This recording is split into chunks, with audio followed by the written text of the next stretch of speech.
ये लड़ाई सिर्फ शिक्षकों की नहीं है। शिक्षक तो वेतन पा रहा है, यहाँ भी पढ़ाएगा, वो अपने कर्तव्य निष्ठा का पालन करते हुए बगल में भी पढ़ाएगा। लेकिन आप सोचिए, सरकार का भी स्लोगन है कि बेटी बचाओ बेटी पढ़ाओ, लेकिन इस आदेश से जब उस बेटी को उसके नज़दीक के ग्राम सभा में पढ़ने के लिए विद्यालय नहीं मिलेगा, ऐसे अधिकारियों के काकस बन गए हैं जो माननीय मुख्यमंत्री जी को अनर्गल बातों के बताते हैं और वो बेसिक शिक्षा व्यवस्था को पूरी तरह से चौपट करने की प्लानिंग देते हैं।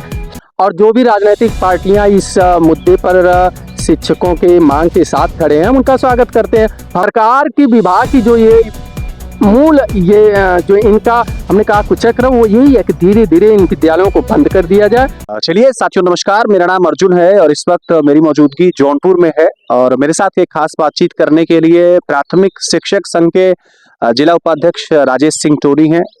अब आप कहेंगे साहब, एक शिक्षक नेता से मुलाकात करने की वजह क्या है? चूंकि आप सभी जानते हैं कि पिछले दिनों बेसिक शिक्षा विभाग की तरफ से सरकार के आदेश के बाद 50 से कम छात्र संख्या वाले विद्यालयों को पास के नजदीकी विद्यालय में मर्ज करने की योजना बनाई जा रही है, जिसे मर्जर अथवा पेयरिंग के नाम से जानते हैं। और गोरखपुर में एक विद्यालय था जिसे मर्ज कर दिया गया है।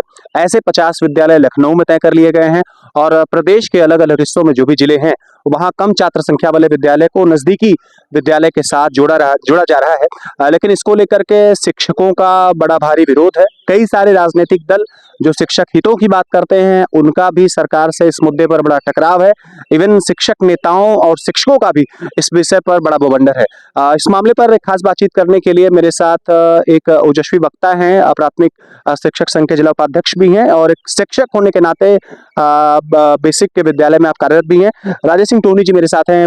राजेश भैया, स्वागत करते हुए एक सवाल के साथ शुरुआत करेंगे। सबसे पहले तो ये जानना चाहूंगा कि एक शिक्षक होने के नाते ये पेयरिंग या मर्जर के बारे में आप जानते कितना है? ये पेयरिंग क्या है, ये मर्जर क्या है, जरा उसके बारे में बताएं। बहुत बहुत धन्यवाद अर्जुन जी। सबसे पहले तो मैं आपको धन्यवाद दूंगा कि हमारे तमाम जो इस समय शिक्षक हैं, उनकी आवाज़ को आप जनता तक पहुंचा रहे हैं और जनता के मन में जो एक प्रश्न है उसका भी उत्तर ढूंढने का आपने प्रयास किया। ये पेयरिंग जो शब्द आया है, ये एक तरह से मर्जर है और विगत दिनों में हमारे विभाग द्वारा एक आदेश हुआ था कि जो भी प्राथमिक स्कूल हैं जहां 50 से कम छात्र संख्या है, उनको पास के विद्यालयों में ले जाकर मर्ज किया जाएगा, वहां जोड़ा जाएगा। ऐसी विभाग का एक मंशा है और उसी को लेकर एक बहुत ही जोरदार विरोध शिक्षकों का है। अब मैं इंटरप्ट कर रहा हूँ आपको। तमाम शिक्षक संगठन, तमाम राजनीतिक दल जो भाजपा के खिलाफ है, वो सारे लोग शिक्षक संगठनों के साथ खड़े हैं। आपसे जानना चाहूंगा, आप लोगों का विरोध किस बात को लेकर के? क्या कुछ विरोध है, क्या कुछ दिखाना चाहते हैं? एकदम विरोध, देखिए, विरोध जो एक परसेप्शन बनाया गया है सरकार द्वारा, विभाग द्वारा, कि ये शिक्षक विरोध कर रहे हैं, वास्तव में ये शिक्षकों का अपने हित का ये कोई लड़ाई नहीं है। आप सामान्यतः समझ सकते हैं कि आप कोई शिक्षक यहाँ पढ़ा रहा है, अगर बगल के गांव में जाकर पढ़ाना हुआ तो वहां भी जाकर पढ़ाएगा। मूल मुद्दा ये है कि जो बेसिक शिक्षा से लोगों को वंचित करने का एक कुचक्र सरकार द्वारा चलाया जा रहा है कि जो हमारे यहाँ बेसिक शिक्षा नियमावली RT एक्ट 2009 के तहत जो प्रत्येक बच्चों का मौलिक अधिकार शिक्षा, उसका हनन किया जा रहा है। और एक ग्राम सभा में अगर मान लीजिए 40 बच्चे पढ़ रहे हैं, 45 बच्चे पढ़ रहे हैं, आप उनको दूसरी ग्राम सभा में ले जाकर पढ़ाने का प्रयास कर रहे हैं। ये एक तरह से कुचक्र है आगे चलकर कि विद्यालयों को किस तरह बंद किया जाए। और इससे जो सबसे ज़्यादा प्रभावित होने वाली है वो हमारे गांव की गरीब जनता है, जो जनता अपने बच्चों को कॉन्वेंट स्कूल में पढ़ा नहीं पाती है, जो पूरी तरह से साक्षर अभिभावक नहीं है, जिनके बच्चे आकर हमारे परिषदीय विद्यालयों में पढ़ते हैं, वो सबसे ज़्यादा इससे प्रभावित होने वाले हैं। और खासकर हमारी बेटियां, जैसा कि सरकार का भी स्लोगन है कि बेटी बचाओ बेटी पढ़ाओ, लेकिन इस आदेश से जब उस बेटी को उसके नज़दीक के ग्राम सभा में पढ़ने के लिए विद्यालय नहीं मिलेगा, तो स्वाभाविक है कि वो बेटी पढ़ नहीं पाएगी। ऐसे में सरकार का ये बेटी बचाओ बेटी पढ़ाओ जो स्लोगन है, वो एक तरह से पूरी तरह से थोथा साबित होगा। अच्छा, एक बात और, चूंकि आप लोग अपना संगठन बना करके काम करते हैं, राजनीतिक दल अपना संगठन बना करके काम करते हैं, समाजवादी पार्टी और कांग्रेस, जो मैंने मौके पर शोध किया उसमें ये अखिलेश यादव और जो कांग्रेस है, अब वो आपके साथ समर्थन में दिख रही है। तो आप चूंकि शिक्षक नेता भी हैं, जिम्मेदार पदाधिकारी भी हैं, तो शिक्षक संगठन अपना विरोध अलग करेगा या फिर इन राजनीतिक दलों के साथ खड़े होकर के वो अपना इनकलाब बुलंद करेगा? नहीं, देखिए, शिक्षक संगठन तो अपनी मांग को सरकार के सामने रखेगा और माननीय मुख्यमंत्री जी के पास हम लोग अपनी बात को पहुंचाने का प्रयास भी कर रहे हैं। उसी क्रम में 27 तारीख को माननीय मुख्यमंत्री के नाम का एक ज्ञापन प्रदेश के सभी जिलाधिकारी के माध्यम से भेजने का हमारे यशस्वी प्रांतीय अध्यक्ष ने निर्णय लिया है। और जो भी राजनीतिक पार्टियां इस मुद्दे पर शिक्षकों के मांग के साथ खड़े हैं, उनका स्वागत करते हैं। हमें पूर्ण विश्वास है कि जो हमारे माननीय मुख्यमंत्री जी हैं, उनके तक ये बात जाएगी। क्योंकि ये देखिए, ये जो काम है, ये मात्र कुछ ऐसे अधिकारी हैं जो बेसिक शिक्षा व्यवस्था को पूरी तरह से चौपट करने पे लगे हैं। उन्हीं की ये प्लानिंग है। और जब हमारी बातें माननीय मुख्यमंत्री तक पहुंचेगी, हमें पूर्ण विश्वास है, चूंकि उनका एक स्लोगन है, उसकी सरकार का जो बार बार कहना होता है कि मेरी सरकार का उद्देश्य समाज के अंतिम वक्त के अंतिम व्यक्ति तक सुविधाओं का, सरकारी योजनाओं को पहुंचना। तो उसमें सबसे बड़ी बात है कि समाज के अंतिम पंक्ति में खड़े अंतिम व्यक्ति के बच्चों को यदि शिक्षा से वंचित कर दिया जाएगा, तो फिर आपकी जो भी योजना है वहां तक पहुंचना ये कतई भी लोगों में साबित नहीं होगा। तो हमें पूर्ण विश्वास है कि हमारी बातों को सरकार मानेगी। और जो भी राजनीतिक दल इस बात को मेंशन कर रहे हैं, हम सारे शिक्षक संगठन और सारे अभिभावक उसका स्वागत करते हैं। अच्छा, एक बात और, एक शिक्षक होने के नाते समाज के सबसे प्रबुद्ध वर्ग में आप लोगों की गिनती होती है। आपसे व्यक्तिगत तौर पर जानना चाहूंगा, जब इस आदेश को बेसिक शिक्षा विभाग की तरफ से जारी किया गया, तो आप लोगों से कोई ओपिनियन लिया गया, कोई सुझाव लिया गया, कोई मशविरा लिया गया था या नहीं?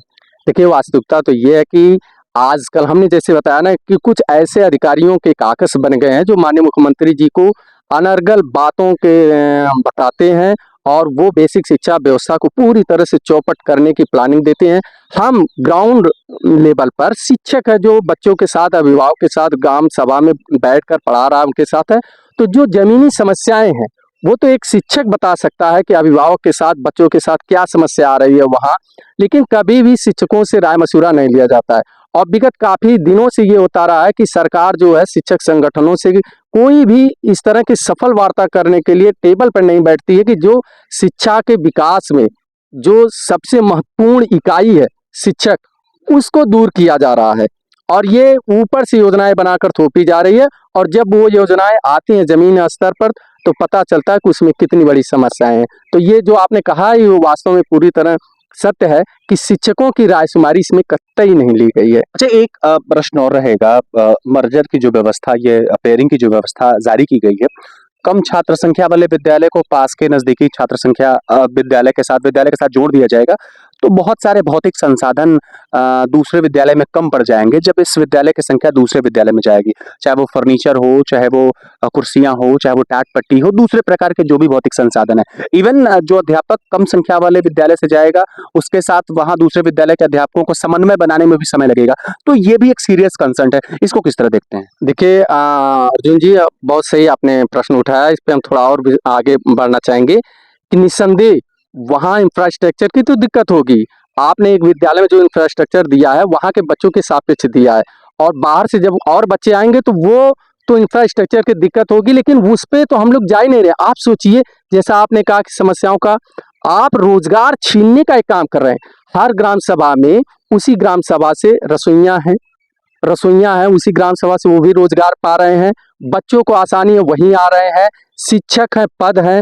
आप स्थानांतरण और मर्जर के बहाने पद को समाप्त कर रहे हैं। हम आपको थोड़े और आगे ले जाना चाहेंगे और आपके इस चैनल के माध्यम से आम जनता को बताना चाहेंगे कि जैसा मैंने स्टार्ट में बताया कि ये लड़ाई सिर्फ शिक्षकों की नहीं है। शिक्षक तो वेतन पा रहा है, यहाँ भी पढ़ाएगा, वो अपने कर्तव्य निष्ठा का पालन करते हुए बगल में भी पढ़ाएगा।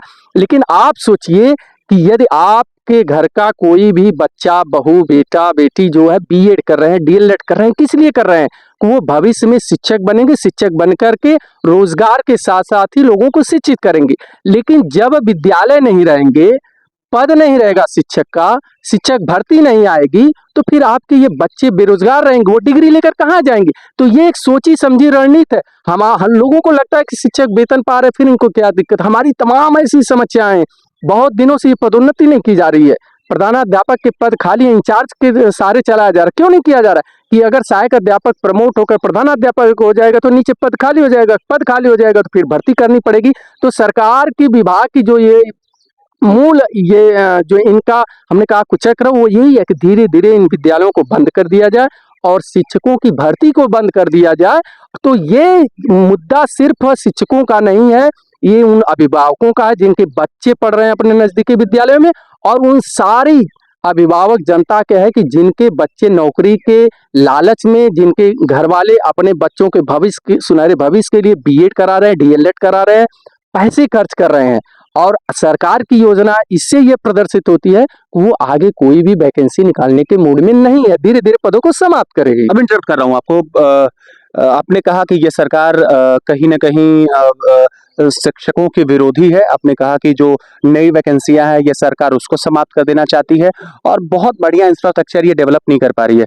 वहीं एक तर्क मैं आपको देकर के प्रश्न करना चाहूंगा। अखिलेश यादव की जब सरकार थी तो शिक्षा मित्रों के साथ मजबूती के साथ खड़े थे, इवन शिक्षकों के साथ कई मुद्दों पर वो खड़े दिखे हैं। तो अगर मैं एक संगठन का नेता होने के नाते आपसे सवाल करूं, एक शिक्षक होने के नाते आपसे सवाल करूं कि आज के परिवेश में इन दोनों लोगों में आपके साथ, शिक्षकों के साथ कौन खड़ा है, शिक्षक संगठनों के साथ कौन खड़ा है? तो योगी जी ये भाजपा सरकार कहेंगे या फिर अखिलेश यादव? नहीं, देखिए, कुछ मामलों में जैसे जो सरकार की योजनाएं हैं, निष्पक्षता से हम कहेंगे, जैसे विद्यालयों में कायाकल्प है, विद्यालयों को कायाकल्प निस्संदेह बहुत बढ़िया हुआ है। विद्यालय आज फर्नीचर से हैं, सुसज्जित हैं, टाइल्स सुसज्जित हैं, बच्चों के लिए खेलने के लिए सामग्री उपलब्ध है और उनको डिजिटल किया जा रहा है, सारी सुविधाएं उपलब्ध कराई जा रही है। लेकिन उसके साथ ही साथ जो शिक्षकों की अपनी मांग है, उसको बार बार सरकार द्वारा अनदेखी की जाती है, और वो मांगे जो है जेन्युइन है, जो शिक्षा से जुड़ी हुई है, जो बच्चों से जुड़ी हुई है, जो बच्चों के अभिभावक से जुड़ी हुई है, उसको सरकार द्वारा अनदेखी किया जा रहा है। जिसको हमने बार में स्टार्ट में ही कहा था कि ये वहाँ कुछ ऐसे बड़े अधिकारी हैं जो बार बार सरकार को, माननीय मुख्यमंत्री को गुमराह कर रहे हैं, और उसकी देन है कि आज शिक्षक की सरकार से दूरी बनते जा रही है। तो उसको परिपेक्ष में रखते हुए हम लोग बार बार प्रयास किए हैं कि सरकार हमारी बातों को माने, और लेकिन बीच में उन कड़ियों के कारण हमारी बातों को अनसुना किया जाता है। लेकिन इस बार हम लोगों ने कमर कस लिया है, और 27 तारीख को प्रथम चरण है धरने का। अगर सरकार इस पे कदम वापस नहीं खींचती है तो इस बार बहुत ही विराट आंदोलन होगा, और हमें पूर्ण विश्वास है कि सरकार को अपना ये काला आदेश वापस लेना पड़ेगा। एक 1.5 साल बाद यूपी में विधानसभा के चुनाव है, बावजूद इसके भाजपा ऐसे कई सारे ट्रैक रिकॉर्ड उसके रहे हैं कि वो फ्रंट फुट पर खेलती है। मतलब इस बात की परवाह नहीं कि विद्यालय को मर्ज कर दिया तो शिक्षकों पर क्या प्रभाव पड़ेगा, इस बात की चिंता नहीं कि नहीं जो गरीब मजलूम जनता उसके बच्चे कहाँ जाकर के पढ़ेंगे, फ्रंट फुट पर बैटिंग कर रही है। तो अगर झुकी नहीं सरकार तो फिर आप लोग कहाँ जाएंगे? देखिए अर्जुन जी, हम आपका ध्यान आकर्षित करना चाहेंगे, बिकॉज 2 वर्ष पहले यही सरकार ऑनलाइन लेकर आई थी, और सरकार ने डंके के चोट पे कहा था कि प्रत्येक विद्यालय पे शिक्षकों को ऑनलाइन कराया जाएगा।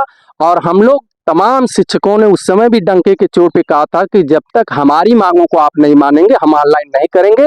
और मैं इस बाइट के माध्यम से आपको आश्वस्त करता हूं कि सरकार को अपने कदम वापस खींचने पड़ेंगे। सारे शिक्षक कमर कस चुके हैं, और जब शिक्षक मैदान में उतरता है तो बड़ी से बड़ी सरकारों को अपने फैसलों को बदलने के लिए मजबूर होना पड़ता है, और इस बार भी होंगे। तो आपने देखा कि मेरे साथ बातचीत करने के लिए प्राथमिक शिक्षक संघ के जिला उपाध्यक्ष राजेश सिंह टोनी जी थे, और कमर कस लिया इनके संगठन ने। 27 तारीख से जिला मुख्यालय पर इनका विरोध प्रदर्शन भी शुरू होने वाला है, लेकिन ये विरोध प्रदर्शन कितना महत्व रखेगा ये तो वक्त ही बताएगा। लेकिन सरकार पीछे हटने को तैयार नहीं है। क्या कुछ होगा फैसला, क्या कुछ कहना चाहते हैं शिक्षक संगठन, ऐसी तमाम खबरें हम आपके साथ जरूर लेकर आते रहेंगे। तब तक के लिए बहुत बहुत शुक्रिया, बहुत बहुत धन्यवाद।